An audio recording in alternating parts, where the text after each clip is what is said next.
Конфликтите во компаниите секогаш треба да се анализираат сериозно за да не направат штети да влијаат на продуктивноста и ефикасноста во работењето. И менаџерите и вработените имаат клучна улога во пристапот во перцепцијата на овие конфликтни ситуации. А на оваа тема и во продолжение на емисијата Профит говориме со консултантите. По тој повод го најавува мојот соговорник, доцент доктор Лазар Ѓуров, во улога на универзитетски професор, обучувач и консултант.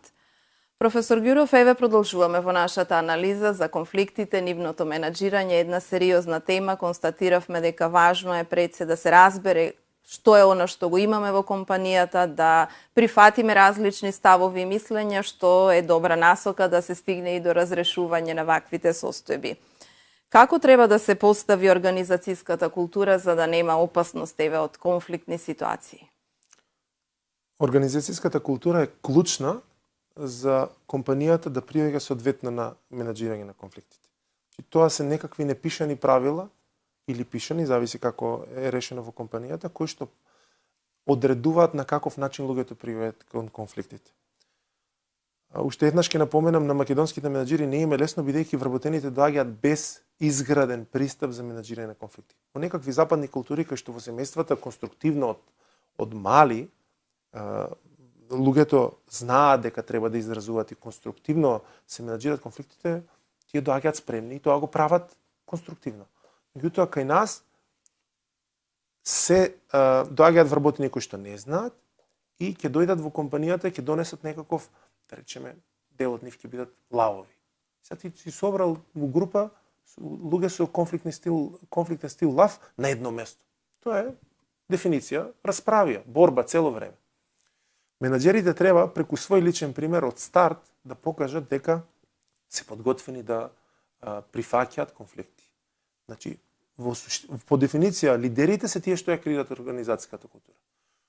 Како да го направат? Кога вработен ќе покаже различно мислење, ти да му кажат, ти благодарам, те молам образложи ми зошто го мислиш тоа. Кога ќе го сослушаат, да покажат конструктивност кон предлогот, да прифатат што е за прифаќање, што не е да образложат зошто не. И тоа да го пропагираат како начин за приоѓање кон сите различни мислења. Што прави лидерот? За многу кратко време надолу по хиерархиската структура брзо се пресликува. Ако сака да продуцира добра организацијска култура, да го совршат својот начин на пристапување и менаџирање на конфликти, и вработените преку нив ќе го пресликаат тоа понатаму. Клучно е отвореност кон различно мислење, воздржување од емоционални реакции, сослушување и потоа решавање на проблемите. Тоа се насоките за делот како да се гради организацијска култура. Тука може да се стават и попатни правила кои што може да помогнат. Не е дозволено повишување на тон, не е дозволено на користење на навредливи зборови, секогаш интереси, почитувај го тој другиот без разлика каков му е ставот, и тие елементи можат да помогнат да поставиме правила кои што ќе бидат рамка во која што може да се изгради добра организацијска култура по однос на конфликтите. Ајде, каде сме тука со емоционалната интелигенција? Таа е клучна секако и во овој контекст на темата, како да ја идентификуваме и колку таа е важна всушност. Ги спомнавме емоциите, таму каде што се емоциите, таму е емоционалната интелигенција. Таа по дефиниција е поделена на две групи: емоционални компетенции кон нас и емоционални компетенции кон другите. Во првата група емоционални компетенции кон нас, два елементи: свесност за своите емоции, подготвеност да ги управуваме. Тука ќе се задржам. Менаџерите, лидерите на компаниите треба да имаат самосвесност. Тоа значи да се свесни за своите емоции, кога ќе се појави љутина, нервоза, нетрпение, да ги забележат и да не дозволат тие по автоматизам да ги стават во ситуација тие да почнат да викаат, да користат навредливи зборови или ненавредливи зборови, едноставно да го повишуваат тонот. Тоа треба да го усовршат менаџерите. Значи треба да работат на подобрување на првата група на компетенции од емоционална интелигенција: самосвесност и способност за менаџирање на своите емоции. Јас работам со дел од менаџерите на тоа и кога на соодветен начин ќе се пристапи, тие работат на себе. Значи постои техника за освестување на љутина, што да се направи кога ќе се појави љутината, како истата да се изрази конструктивно, и низ говор, и низ техника на дишење. Зашто некогаш кога ќе во емоција кажеме нешто, после работите не се враќаат. После треба извинувања, треба време да помине, а дали ќе помине за да ударот, штетата што е нанесена се врати назад. Сега, втората група се па препознавање на емоциите на другите и способност за нивно менаџирање. Ама тоа без првата група на емоционални компетенции не може да се случи. Менаџерот треба прво да може да се контролира себе си, за да може после да забележи како се чувствува вработениот. И на соодветен начин да му пристапи, за да му помогне тој да ги менаџира своите емоции. Че емоционалната интелигенција е клучна, но треба да се работи конкретно за да истата се развие. И кон себе, и кон другите. И таа може би и подлогата на која што лежи менаџирањето на конфликтите. Каде е тука емпатијата сега? Колку таа е клучна за разрешување на конфликтите? Емпатијата е во делот на втората група на компетенции од емоционалната интелигенција. Способноста да препознаеш како другиот се чувствува. Како другиот гледа на работите. Или со прости зборови да влезеш во кондурите на другиот. Да видиш како е да бидеш комерцијалист во твојата фирма кој што 8 сати е на терен, на 40 степени надвор. Да можеш да видиш како тој гледа. Значи, емпатијата е многу напредна вештина, која што човекот има способност да ги гледа работите од страната на од очите на другиот, да ги разбере и тогаш да може да одговори соодветно. Менаџерот гледа од озгоре, вработениот гледа од оздола или од средина. Менаџерот треба да биде способен да влезе во кондурите на другиот. И тогаш колку успеваат нашите менаџери во индивидуално, има луѓе кои што тоа го имат природно, има луѓе кои што работеле, но повеќето не успеваат. Повеќето не успеваат затоа што, пак ќе кажам, нас семејствата не учат на тоа. Ние не сме култура која што не учи на слушање. Ние не сме култура во која што ние од старт емпатично настапуваме. Секој си има свој стап, си го држи и тоа е тоа, нема попуштање. И тоа после се пресликува. За жал е така, но тоа што ме радува е што поголем број од нив се отвараат. Забележуваат дека подолго време кога ќе почнат да функционираат во таква средина и кога ќе видат дека некој навистина ја разбира маката, не ги суди, пошто дел од колегите кои што се од мојата фела многу лесно ги обвинуваат менаџерите. Македонските менаџери нека да учат, тие се самобендисани, мислат дека се знаат, не е баш така. Тие имаат проблем, ама па ние не знаеме да им објасниме на начин кој што они ќе разберат. Ние тргнуваме многу теорија, тоа што јас сум го научил кај менаџерите, пошто држам обуки за нив е, тие многу не сакаат теорија. Секако најдобро е практично како да излезат од проблемот така или да најдат решение. И он ти вика, те молам, не филозофирај. Имам проблем, дај ми предлог. Ако предлогот ми даде решение, ти си на место, може да се работам со тебе. Значи ние малку треба да поработиме на нив, да и понудиме соодветни решенија кои што на вистина ќе бидат практични и они ќе ги применат. Верувам дека ова и емисијата ќе допринесе, меѓутоа и натаму одат работите, луѓето се во мака.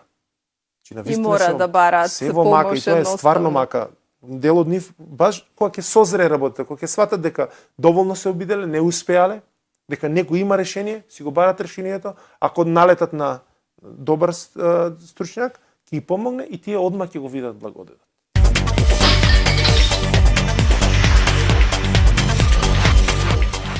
За да се подобри менаџирањето со конфликтните ситуации во компаниите, потребна е стручна помош. На ваквите обуки, програмата на обуките за организацијски развој се креира по претходна средба со менаџментот, ако има потреба и со вработените, и со утврдување на потребите на организацијата. На средбата ќе се лоцираат конкретните проблеми и потешкоти и врз база на нив ќе се креираат обуки со содржини, но и вежби прилагодени за надминување на реалните ситуации. Секоја обука е различна за секоја организација, според спецификите на конфликтните ситуации и структурата на организацијата, менаџментот и вработените.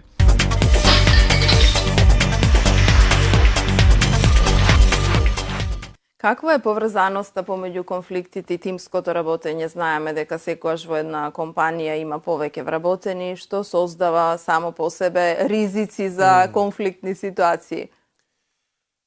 Јас ќе ве замолам, ако имате можност понатаму, да направиме посебна тема за тимското работење. Тоа е уште една неразбрана тема во Македонија. Кога се мисли на тимско работење, се мисли на, окей, се собравме и сега ќе функционираме како тим.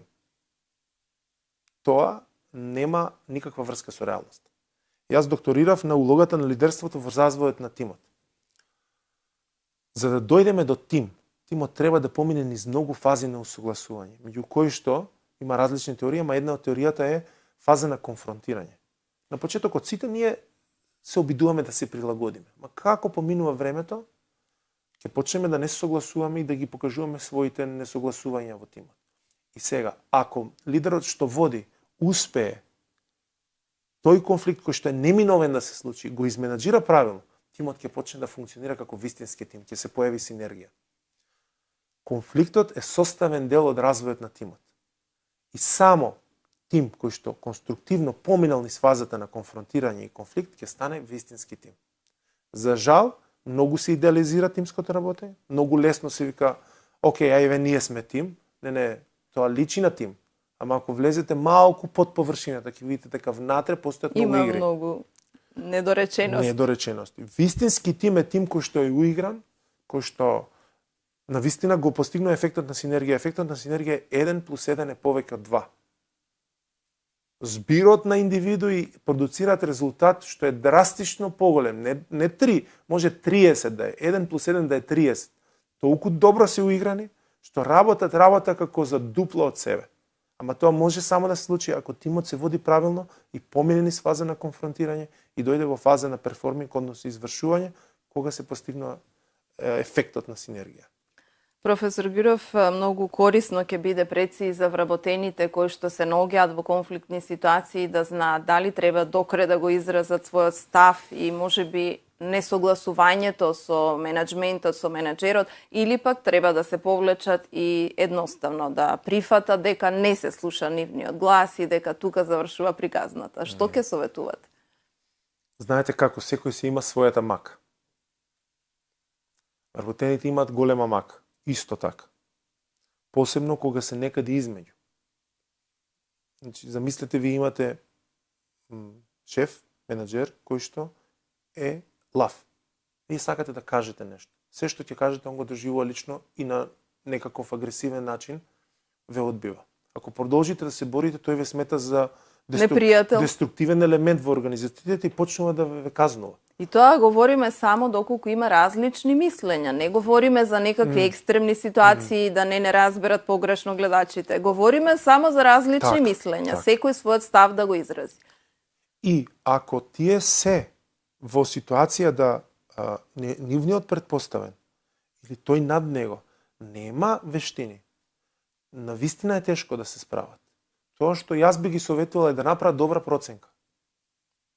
Да направат добра проценка каков е стилот на луѓето со кои што работат и кои што раководат со нив. И да бидат внимателни и тактични во тоа како ќе настапуваат кон изразување на своето мислење. Не викам да го потиснуваат, да бидат внимателни. Дел од нив тргнуваат, па добро, јас сум добронамерен. Ти си добронамерен, а животот не е толку едноставен. Забележи дека пред тебе имаш човек кој што не знае да се носи со тоа. Внимателно, полека. И да те разбере. Да, прилагоди го стилот. Јас имам фантастични резултати, баш на последната одлука беше интересно, вработена која што сподели, вика, јас до сега секој сум одела фронтално. И сватив дека кога ќе кажам нешто, мојот шеф го доживува тоа како напад на неговото его. Така јас сакам да докажам дека него не го бива. Што направив? Наместо тоа да го правам на состанок, ние обично пушиме цигара, вика, надвор заедно, пошто и он пуши јас. И јас, наместо пред другите, сугестијата му ја дадов надвор и го прашав за мислење, наместо да му кажам тоа не е добро. Таквиот начин на како јас го кажав беше помогна да тоа биде прифатено без отпор. Едноставно мора да се смислуваат тактики зашто моќта е горе, а ти не можеш против моќта, а ако нема вештини не прифаќа. Треба да се наоѓаат начини како тоа да биде искомуницирано за да биде прифатено и нека не очајуваат. Тоа е добар начин да станат добри менаџери. Тој што ќе научи да функционира со менаџер што не знае да менаџира конфликти, тој ќе биде способен кога ќе биде на негово место да биде многу сензитивен за вработените, да знае како со вработените да работи. Така да и нивната мака со шефовите е учење. Учење како да се прилагоди, како да процени, како да изгради соодветни техники за комуникација. Кога е вистинскиот момент да каже, кога е вистинскиот момент да се повлече, како да го избегне судирот со егото, со емоциите. И така они растат. И така кога ќе пораснат, ако даде Бог да станат шефови и они се изборат за тоа, ќе бидат квалитетни шефови. Еве, ова навистина интересна сугестија до вработените за да знаат како да се постават во вакви ситуации со менаџментот. Каде се казните? Потребни ли се казни кои што едноставно треба да се направат за вработени кои што предизвикале конфликтни ситуации, кои што предизвикале една непријатна атмосфера во компанијата, дошло до расправи, до кавги помеѓу вработените, па тоа се одразило на продуктивноста, ефикасноста во компаниите? Прво би го заменил терминот. Јас не ги нарекувам казни, туку ги викам корективни мерки. Казна е многу грубо. Сега не е некоја корективна мерка. Што значи корективна мерка? Направено е нешто што не е во склад со правилата и не придонесува кон развој на компанијата. Те опоменуваме како корективна мерка, не си сватил, ти изрекуваме писмена опомена, ти изрекуваме парична, да речеме, корективна мерка. Дали треба да се користат корективни мерки? Да, корективните мерки треба да се користат согласно на направениот прекршок, но не за искажано различно мислење. И мојот совет е корективната мерка да биде, за да биде појасно што зборам, казната по плата или по некаква финансиска или опомена пред отказ, треба да биде последната мерка. Значи да се преземат сите претходни мерки што можат, за да не дојдеме во ситуација да го казнуваме, да му изрекуваме корективна мерка на вработениот. И друг важен момент, кога се изрекува корективна мерка, многу е важно како тоа се прави. Значи, пред корективната мерка треба да постои корективен разговор, во кој што вработениот мора да прифати одговорност за грешката. Мора да прифати зошто, каде сгрешил. Што ако не прифати? Тука е вештината на менаџерот да работи на тоа. Да го натера да прифати. Да, тука има една цела група Зашто има и такви ситуации. Едноставно вработениот не ја прифаќа собствената грешка и не прифаќа одговорност. Вели јас сум во право. Тука што да направи менаџерот? Има една група на техники која што се вика техника на отворени и затворени прашања, во кој што ние го водиме вработениот, го контролираме разговорот. Значи има една добра изрека, тој што зборува не го контролира разговорот, тој што поставува прашања го контролира разговорот. Ако менаџерот не може да го донесе вработениот до што е правилното, а што направи ти, како тоа, дали тоа е правилно или неправилно, тогаш менаџерот нема доволно комуникацијски вештини.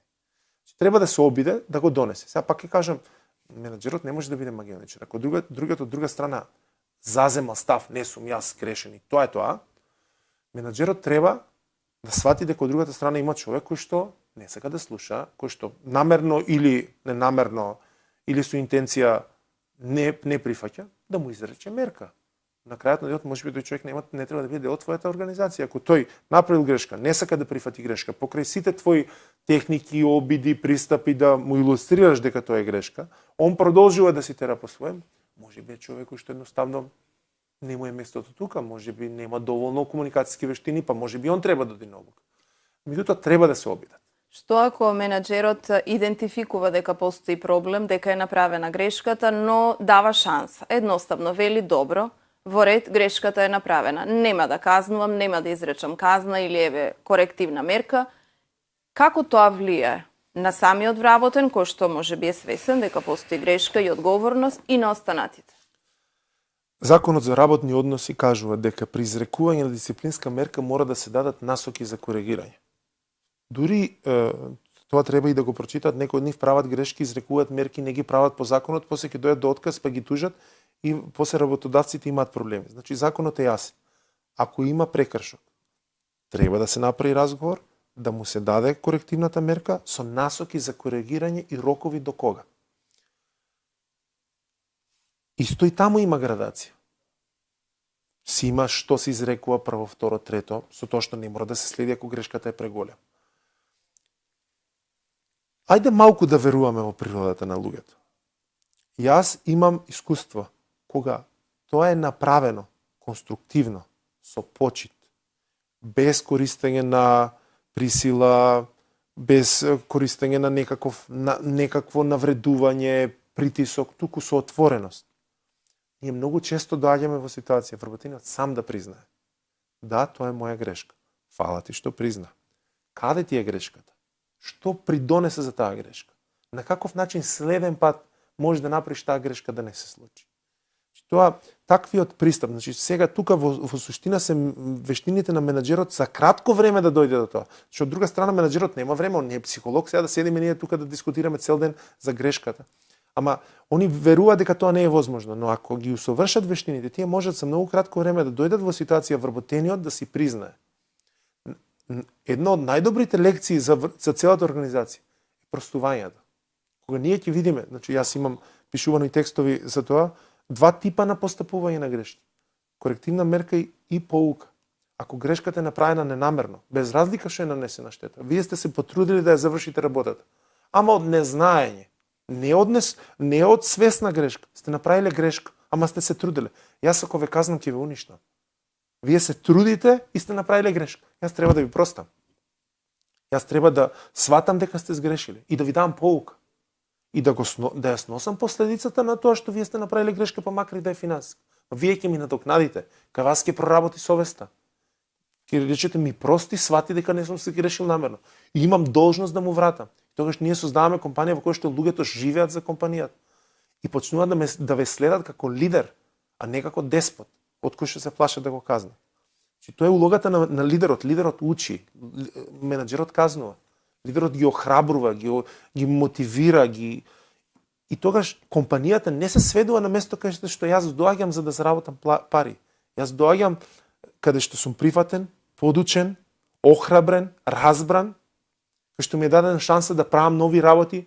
Ако сгрешам, а не сум имал намера, ќе ми биде простено. А ако сгрешам, а сум имал намера, ќе бидам праведно казнет. Јас ќе носам одговорност. Тогаш целиот амбиент се менува и тогаш луѓето остануваат во таа компанија зашто тоа е компанија која што е местото во кое што тие се прифатени. И кога ќе ги понуди некој повисока плата, нема да заминат. Зашто овде добиваат многу повеќе од плата. Еве, ова нека биде навистина една, можеби, мотивирачки разговор, односно ваш став кој што го искажавте, затоа што многу клучно е да се разбере вистинската намера и на менаџментот и на вработените. Токму затоа, професор Ѓуров, еве, ова е многу сериозна тема, можеме многу да зборуваме, но во рамките на емисијата Профит, еве тука некаде да го заокружиме нашиот разговор во ова издание на емисијата, токму затоа и вашата порака и до менаџерите и до вработените некако за крајот, што е најважно и најклучно да се разбере? Најважно и најклучно и за менаџерите и за вработените да имат позитивен став кон различното мислење, да се свесни дека само различното мислење ќе донесе прогрес. Дури не само за менаџерите и за вработените, за целокупното македонско општество кое што живее во латентен конфликт на политичко, етничко, на секој ниво. Значи дека различностите ќе не направат подобри. Значи тоа да го запамтите. Некој ако има различно мислење, тоа е богатство, тоа е можност да станеме подобри. И втората работа, ако освестат дека немаат вештини, дека не знаат како, тоа не значи дека не може, туку само дека тие не знаат како. И да се фокусираат да се научат. Јас има и други кои што го работат, организираме обуки за тоа, кои што се многу успешни, кои што даваат одлични резултати. Нека истражат на пазарот, нека се вклучат на курсеви, нека научат. И резултатите се навистина брзи, видливи и ќе направат целосна трансформација и во компаниите, и во семејствата, и во општествено, ние ќе станеме едно општество кое што ќе напредува, наместо да стои, стагнира и ја троши енергијата во залудни борби. Професор Ѓуров, јас ви благодарам што ја изложивте вашата стручност во ова издание на емисијата Профит. Се надевам дека навистина продлабочено анализирајќи дадовме клучни информации и поентиравме што треба да се знае кога ќе се појави конфликтна состојба со единствена цел да може да работат многу подобро компаниите, вработените да бидат многу поефикасни, продуктивни, што е клучно, како што и сами рековте, за успешни компании. Ви благодарам што бевте дел од ова издание на емисијата Профит. Ви благодарам за поканата, ви благодарам за темата, се надевам дека ќе биде корисно.